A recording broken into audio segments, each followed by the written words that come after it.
ini kita akan sebelum kita mula ni saya nak try boleh tak you all tengok YouTube ni sekejap.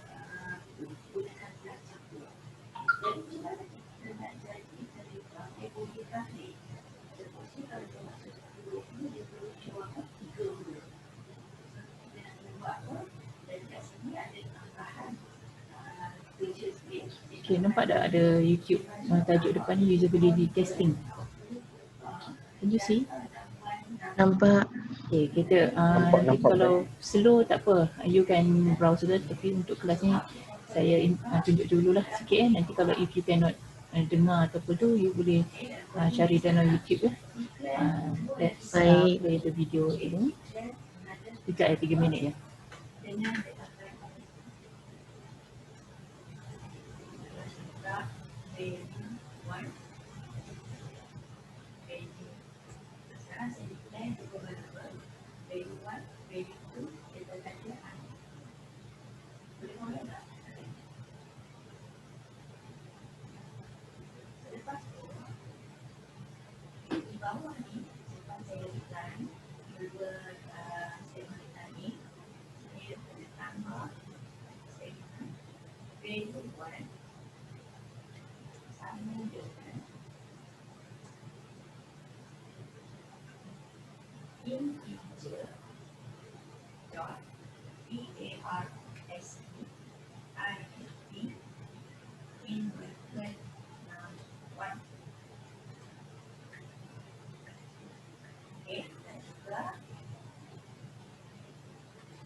Okay, saya stop kat situ saja untuk usability video tadi tu. Sekarang ni saya sebelum kita continue, saya nak tanya pendapat lah. Ya, apa yang you all dapat daripada video pendek tadi tu? Anyone? Apa yang you all dapat?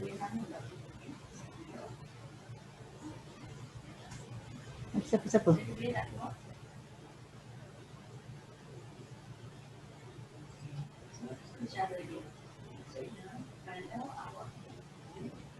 Hello? Ada orang ke? Dia cuba tutup lubang tu. Ya? Anyone? Apa yang dapat tadi? Tadi saya tunjuk video tentang apa? Please respond ya. Anyone? Tak kisah salah ke ataupun betul pun, no problem. Methods to receive efficiency. Okay, metrics to receive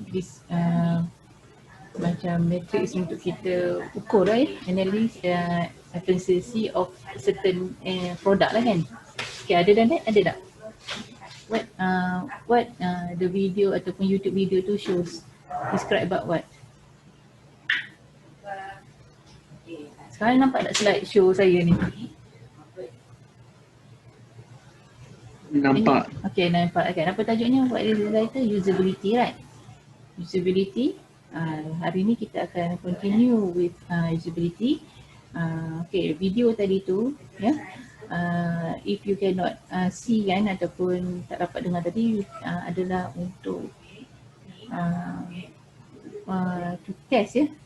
We have several types of product, a lot of product kan, Kemudian it is the video shows how we need to do usability testing, with including with the user. Including with user. For example, if you are developing a system,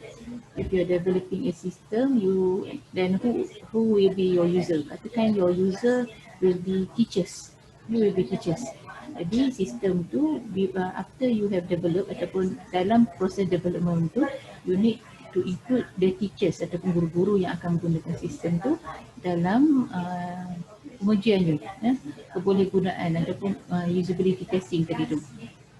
Dan the video also suggest macam before you conduct that testing, you need to include ataupun record everything that the user feels. For example, dia ada terima obstacles. Tadi macam video macam dia jatuh gaung tadi tu kan. Jatuh gaung tadi tu adalah obstacles. Obstacles yang user tu peroleh. User tu terima, mungkin waktu menggunakan sistem tu, asyik line tu disconnected, for example. Ataupun when you use the teacher menggunakan sistem tu, mungkin dia target nak play video ataupun play that audio tu dengan jelas, tapi dia tak boleh. Itu as the developer ataupun dalam team untuk develop sistem tu, you need to record lah. Selain daripada obstacles ataupun challenges yang user tu terima, the developer also needs to record any type of surprise ataupun kegemaran ataupun kesukaan, macam delights, macam dia excited dengan apa. Maybe the user excited dengan sound effect, for example. Ataupun dia suka dengan animation. Dia kata, oh menariknya, what's an interesting animation. Macam clear dia macam tu. You need to record juga. All of this input ada either it is negative or positive inputs will be used untuk apa? Untuk kita update nanti our system tu. That is the main purpose of the usability. Okay, clear ke? Fungsi kenapa kena ada usability testing tadi tu? Class, is it clear? Usability testing? Clear. Clear Okay. Mana yang lain ni? Yang perempuan yang senyap je yang lain ni? Ada ke? Tak ada ke? Ada puan, ada. Ada, okay. Alright. Saya tengok 26 je, 25 je. Yang lain ni lambat lah. Yang lambat ni tinggal lah. Ada puan. Ya, okay. Okay, for today today kita akan lihat dalam yang sangat penting penting dalam pembangunan apa-apa pun produk, and especially for our course adalah ACI. You need to know lah the concept of ataupun the terms of usability and usability engineering. What is usability engineering? It is focusing what criteria will be used to judge a product for its usability. What criteria? Apakah kriteria item yang perlu kita nilai untuk mengukur usability of a product. Contohnya dalam usability testing tadi tu yang saya ada mention tadi, tentang saya kata apa masalah ataupun apa kesukaan user yang you record. Itu ada 2 kriteria je lah. Dia ada banyak lagi kriteria yang perlu diketahui ya, perlu diketahui untuk diukur. Ya, that is usability engineering. Knowing exactly what criteria will be used to judge a product for its usability. Ya, it is very important ya, sebabnya if you have a system ataupun produk ataupun mobile apps ke apa-apa ke, ya, if it cannot be used by the user, what is the point of you spend hours and thousands of ringgit lah kan untuk buat sistem tu, ya? Jadi sebab tak ada siapa nak guna. That's why it's very important. Jadi bila you dah siap produk tu ataupun on the way you are developing the product, you include the user, user to test that system. Okay, bear in mind the user doesn't mean that only the end user. The user can be the administrator of that system. For example, macam sistem apa yang guna sekarang ni? You selalu guna sistem IPO untuk pendaftaran kan?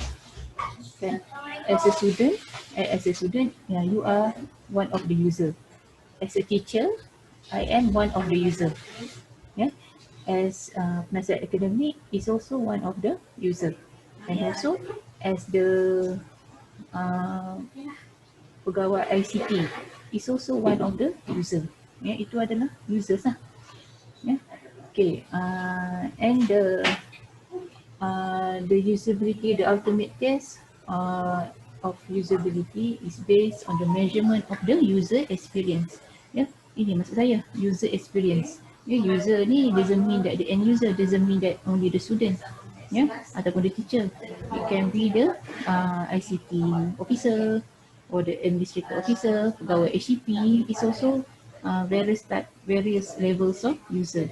Jadi dia based on the measurement of the user experience.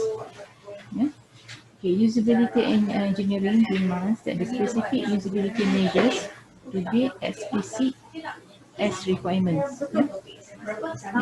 Usability specification, dia akan mengukur dari segi attribute dia ataupun principle, the measuring concept, the measuring method, now level sekarang ni ataupun worst case scenario ataupun plan level and also the best case. Ini adalah antara usability specification. Okay, then the focus on usability engineering is how to improve its usability rather than just the design. Maksudnya not just the interface. Not just the interface. For example, you talk about the color, only the color ataupun the font size. It doesn't mean that the usability needs to measure the whole product. For example, if you are developing a system, how do you deliver that system? Is it you deploy it on the website, or do you save it as execute file and share to the user, ataupun you require the user to install dalam web application ataupun mobile apps? Itu adalah including that lah, to improve the usability. Usability adalah kebolehgunaan, kebolehgunaan, bukan hanya fokus on the design. Itu adalah tentang usability engineering. It's not a really big topic lah, sebabnya I just would like you to know lah the terms of usability and usability engineering. Okay, the next one adalah we are going to talk about the iterative design. Iterative design, apa kaitannya dengan iterative design, usability ni dengan ACI? Sebabnya it is relate back to the software. Previously kita ada this one kan, kita ada belajar tentang life cycle of interactive system. Dia ada relate back. Okay, for iterative design, iterative design overcomes inherent problems of incomplete requirements. Usually the prototypes, usually you are going to use that concept prototype lah. to stimulate or animate some features of intended system. And there are different types of prototype. It can be throwaway, incremental ataupun evolutionary.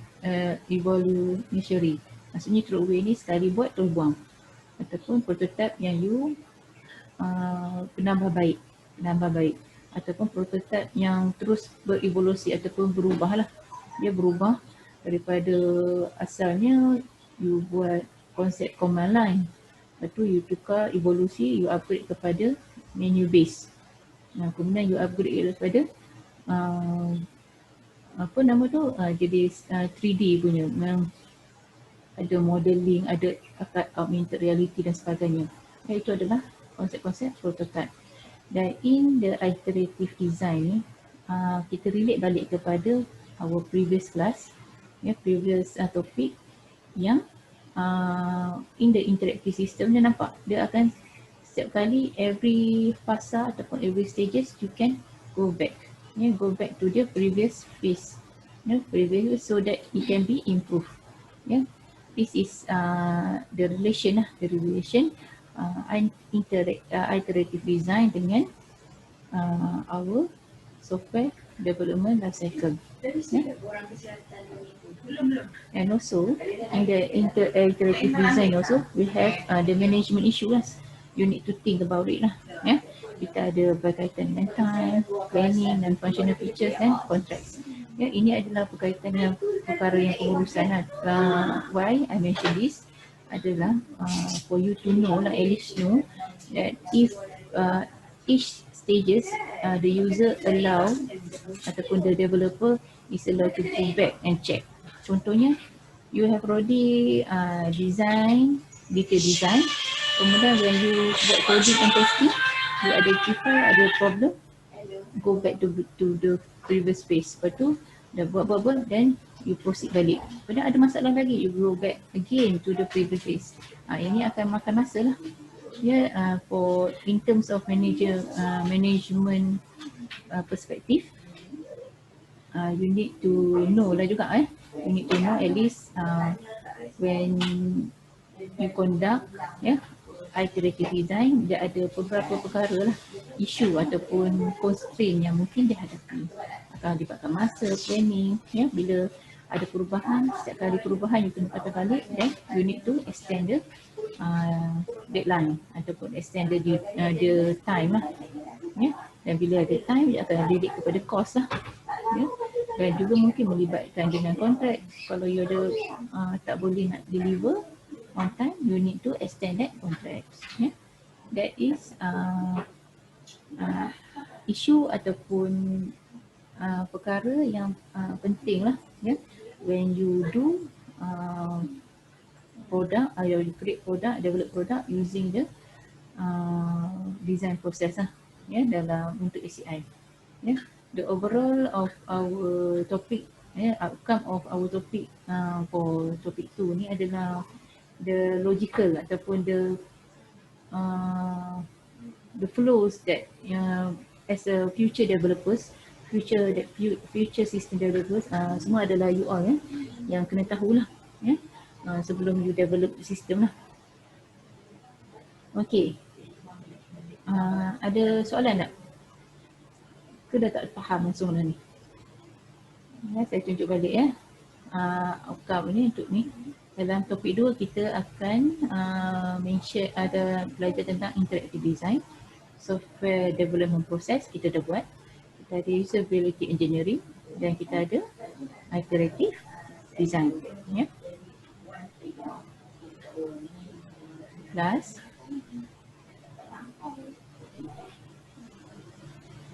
ini ada apa-apa ke persoalannya? Ataupun dah tak tahu apa benda lah, saya ajar ni.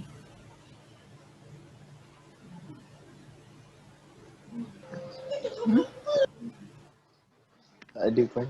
Tak ada Puan? Tak ada. Okay, kita ada topik 2 ni tau. Topik 2 ni panjang pula tu.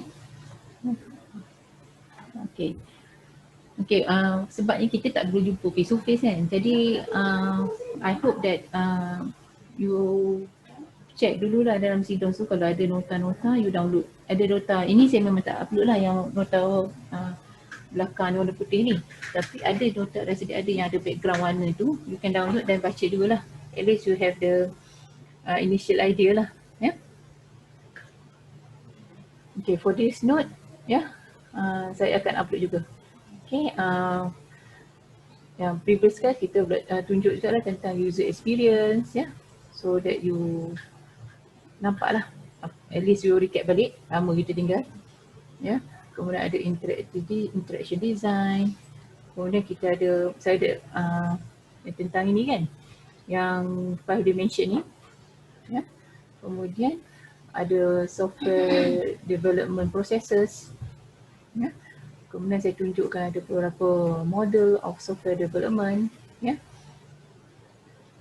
Kemudian kita ada perkara utama dalam life cycle. Life cycle of what? Life cycle of software, software development. And I've already, kita juga discuss on the versus traditional life cycle versus the interactive systems. Yang with that dia life cycle of this one lah. And for today, kaitan dengan life cycle ni adalah all of this kita akan by the end kita kena tengok kebolehgunaan juga. Kebolehgunaan of that product. Kebolehgunaan. Not just the design, kebolehgunaan the whole thing. Kalau dalam kereta, for a car, do you buy a car based on the exterior saja? Adakah you beli kereta berdasarkan luaran saja? Ataupun motor, adakah you beli motor tu berdasarkan apa yang motor? Okay, you berdasarkan dia punya ni aja, warna saja. Adakah you beli motor berdasarkan macam tu je? Tidak kan? You have based on dia punya, satu kita tengok Engine. Dia punya engine. Kalau engine, kalau you have lot of budget, kan, okay good. Kita selalunya kita tengok kita punya user punya type of user kita akan tengok budget lah, budget dulu.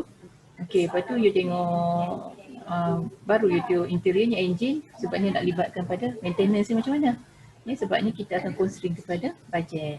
Selain daripada tu, bila dah engine tu, you tengok lah baru dah ambil yang lain tu, kelajuan dan sebagainya lah.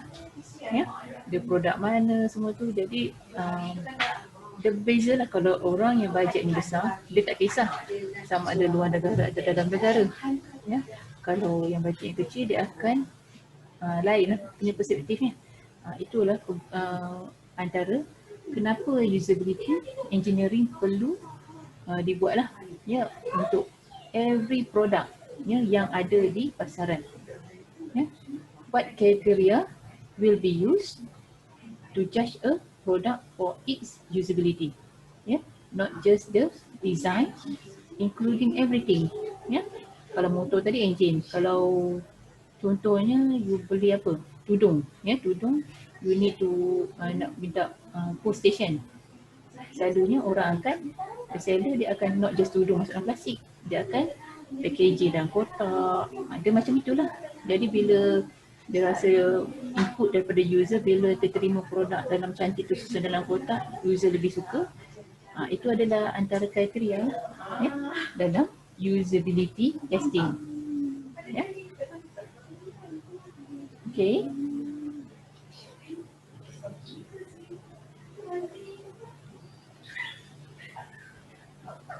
Ada lagi, ada input apa-apa? Nak proceed ya?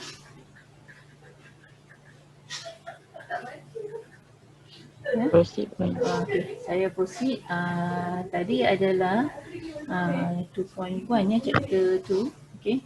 I'm going to proceed dengan chapter 2. 2.2 pula. 2.2 yang lebih banyak teori lah sebenarnya. For ACI memang kita tak ada praktikal sangat pun. Kalau ada praktikal pun based on case study je. Topik itu adalah on the design rules and guidelines. And in progress kita akan masuk lagi ada beberapa perkara lah. Design rules, guidelines, and also akan mention about standards. Standard. Sebelum tu kita relate balik lah. Kalau kita in designing motor tadi tu, you mention about engine tadi kan, engine dan juga maintenance. Engine develop untuk penggunaan Malaysia, penggunaan negara Malaysia, pengguna rakyat Malaysia.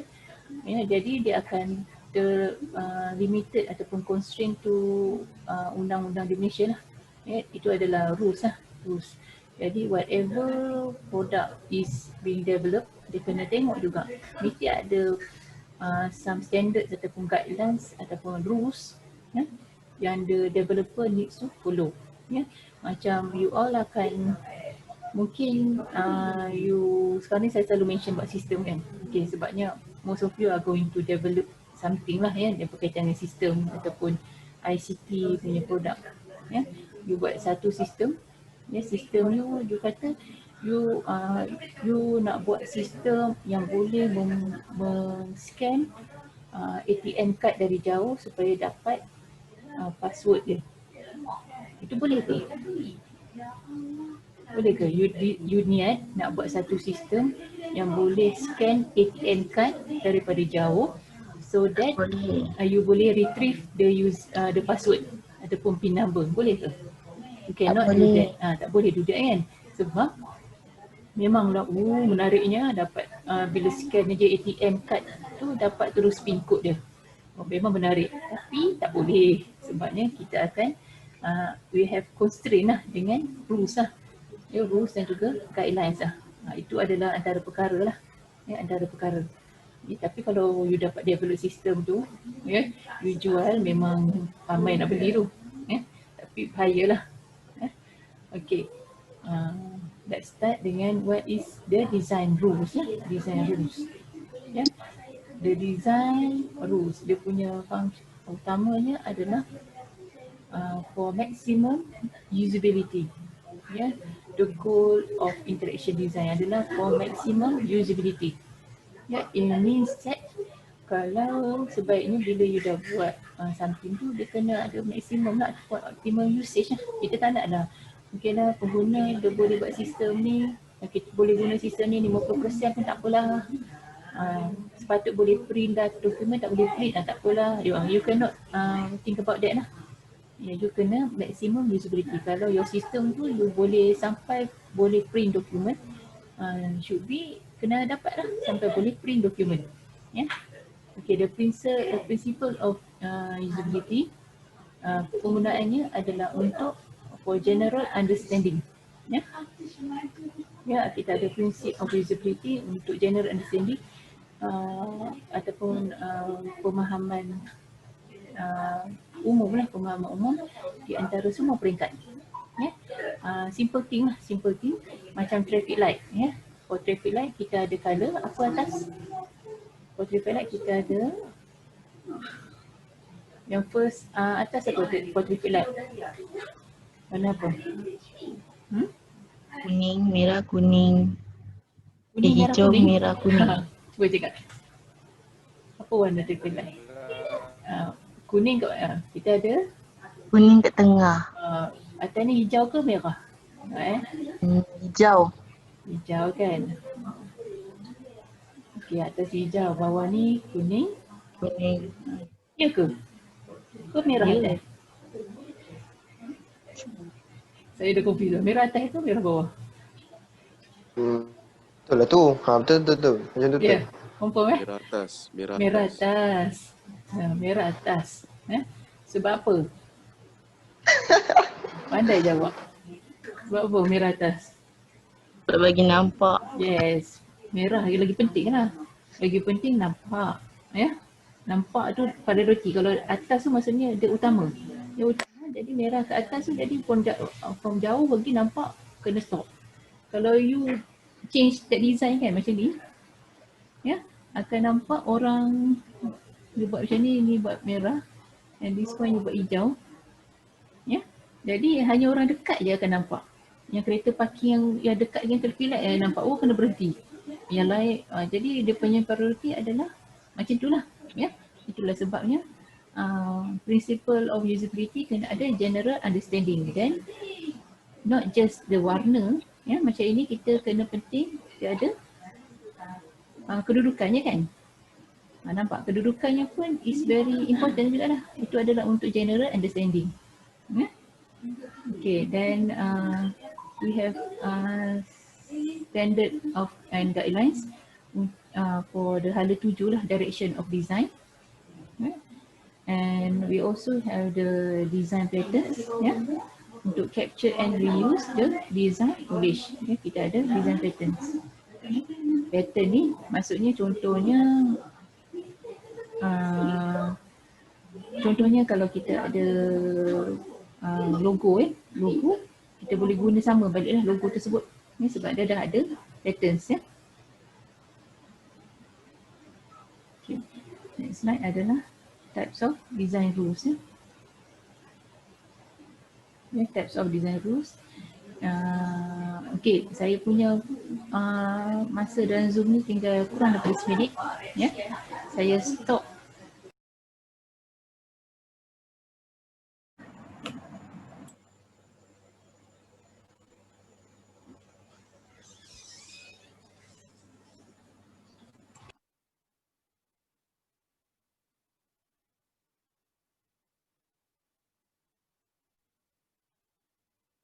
Okay, kita continue, ya. Continue dengan our class tadi. Yang kita stop tadi disconnected tu yang limited sikit lah Zoom ni, tapi saya suka guna Zoom ni sebab dia tak banyak sangat guna data ni. Okay, types of design rules, ya. Types of design rules. Kita kena lihat dengan the principle, ya, principle, the standards dan juga guidelines, ya. Untuk dalam design rules lah. The principles of design rules, yeah. Kalau if you look into the this one, ya, kita tengok kepada kita panggil apa ni, diagram, ya. Diagram ni, kalau guidelines itu, ya, when someone ataupun management ataupun the authority ada develop guidelines, dia kena semakin kena general lah, semakin hujung ni kena semakin general, dan standardnya pula semakin hujung ni dia akan meningkatkan lagi authority ataupun pihak berkuasa yang perlu mengawasi. For example, kita ada contohnya kalau sekarang ni lah, ya, sekarang ni isu COVID lah saya mention, ya. Kita yang hanya boleh hebahkan information siapa? Kita ada who can beri all type of information ataupun yang sahih information tentang isu sekarang ni, isu semasa lah di Malaysia. Pihak mana? Anyone? Bomba ke? Plus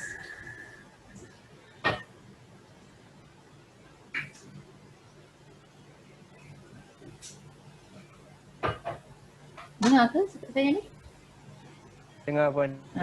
Pihak mana yang boleh ataupun ada authority untuk sebarkan information sekarang ni, isu sekarang ni, isu semasa lah di Malaysia.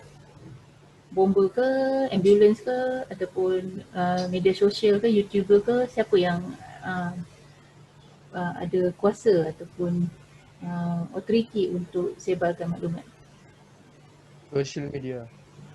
Media sosial. Itu tidak, itu adalah item ataupun bagaimana kita nak hebahkan. Ya, polis. Polis, okey. Platform.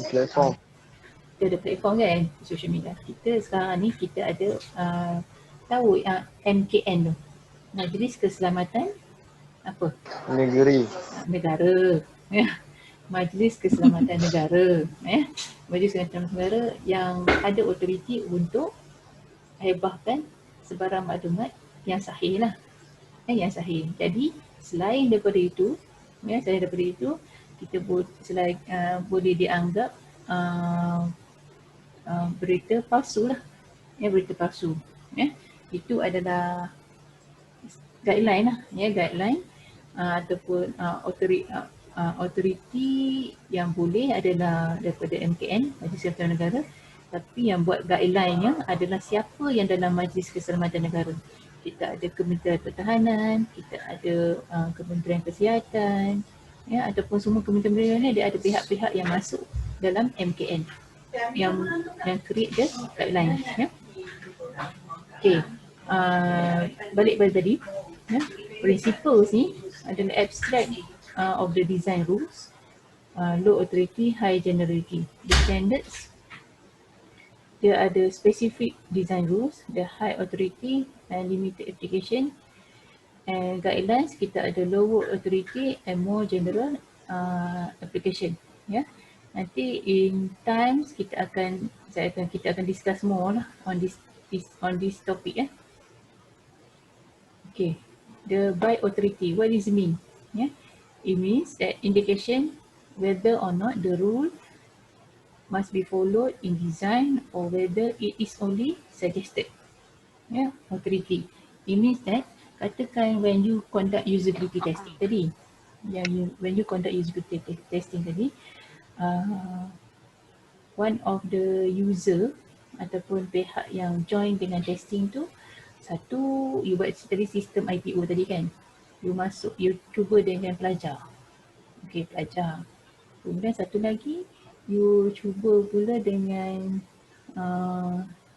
contohnya ibu bapa. Ya, ibu bapa. Ya, kemudian pelajar ni, ya, bila ada pelajar dengan ibu bapa ni, dia punya authority-nya, contohnya pelajar, when you guna sistem tu, IPO dia kata dah okey dah. Ada nombor pendaftaran, lepas tu ada password, lepas tu boleh buatlah untuk apa pendaftaran khusus dan sebagainya. Tapi when you test, buat usability testing dengan ibu bapa pula, ibu bapa kata request lah nak masukkan nombor telefon siapa? Nombor telefon kedua ataupun nombor telefon nenek ke ataupun saudara mara ke dalam sistem tu, ataupun ibu bapa juga request ibu bapa juga nak ada user password dengan IPO supaya boleh monitor anak punya pencapaian. Itu adalah macam itulah authority. Dan as a developer, dia kena tengok lah, ya, dia nak follow ke tak follow ke yang ibu bapa ni punya request nak juga ada password dan user untuk IPO. Ya, sebabnya dia bukan pihak yang berkepentingan ataupun dia main authority lah, ya.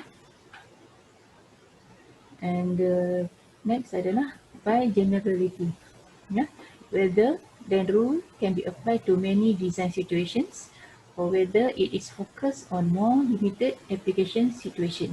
Ya, maksudnya kena tengok adakah rule yang diterima then can be applied to many design situations ataupun the focus on on a more limited application situations. Ya, ini perkara yang berbeza lah. Ya, contohnya kalau you kena tengok semak adakah you nak tengok sistem tu boleh digunakan the whole time ataupun you nak kata certain time of period saja, ya. And it is important to determine the origins of the design rule, and the two kinds of design rules we are concerned adalah standards dan juga guidelines, ya. Dua perkara ataupun kinds of design rules adalah standards and guidelines. Apakah standards dalam design rules? What are the standards dalam design rules? Yeah. Standards for interactive system design are usually set by national or international to ensure the compliance with a set of design rules with a large community. Maksudnya standards ni, ya, bukan dibuat syok sendiri, ya. It is made, ya, ataupun ditentukan either international ataupun national body lah, national body yang to make sure that the compliance it is comply, your product is comply to a large community, not just you. Ya, example tadi yang macam traffic light tadi tu, ya, kedudukan lampu tadi tu, bukannya Malaysia saja yang pakai, semua satu dunia pakai. Ya, Kita ada merah, kuning, hijau. Ya. Bukannya kalau you pergi ke mana? You pergi ke Netherlands for example. Netherlands warna merah untuk stok kat Malaysia ni dia buat warna purple. Bukan macam tu. Ya. All countries akan follow the same standards. Ya. And also the susunan tu. Ya, susunan. Ya. Kadang-kadang ada traffic light yang you perasan tak ada warna kuning pun. Ya, it's okay lah. Ya, sebabnya kuning tu macam contoh tak ada masalah sebabnya dia yang penting merah dan hijau. Ya. And certain traffic light juga, ya, you ada bagi masa juga. Itu adalah penambahbaikan lah, penambahan. Tapi tak semestinya ada. Itu adalah macam guideline lah for that setempat. Tapi not a standard. Ya. Okay, one of the standard kita ada terms ISO. Kalau you tengok ISO dalam standard 9241, ya, ini adalah untuk usability specification applies equally to both hardware and software design. Ini kita akan tengok pada sini lah. Ya, when you are developing software yang your majikan ataupun your company lah, ya, company nak ada follow the standard. Ya, jadi kena tengok atau study tentang standard 9241. 9241 ni. Okey, kalau macam sekarang ni kita ada pembelajaran yang kita ada ISO 9001 2015. Itu ada standard lah. Ya. Tapi kalau untuk standard ISO 9241 ni untuk hardware and software design. Ya. Dalam dokumen tu, dia banyak ni, saya memang tak share lah. Tak share, dalam ISO ni memang banyak sangat item, tapi yang penting ni you kena tahu the usability, ya, the effectiveness, efficiency and satisfaction which specify user achieve specific goals in particular environments, ya, and also the effectiveness, the accuracy and completeness. Accuracy and completeness ni adalah ketepatan dan juga kesiapan lah, ya, kesiapan lah produk tu complete ke tak with the with specify user can achieve based on the specific goals. Ya. Kita juga akan tengok kepada tadi effectiveness, kita ada terms efficiency. Efficiency, the resources expended in relation to the accuracy and completeness of goals achieved. Efficient. Maksudnya resources expended ni maksudnya kalau katakan you ada sistem, ada sistem yang you dah develop, ya, you nak deploy kepada handphone, ya, you nak deploy kepada handphone. Jadi you kena tengok sistem tu dia makan memori banyak ke handphone tu. Itu adalah efficiency lah. Ya, ada resources. Maksudnya resources handphone tu dia ambil memory ataupun space. Dia kena tengok, lihat kepada konsep efficiency and also the satisfaction. Ya. Satisfaction, the comfort and acceptability of the I can hear my own voice. Ya. Saya mute dulu ya. Sepuluh.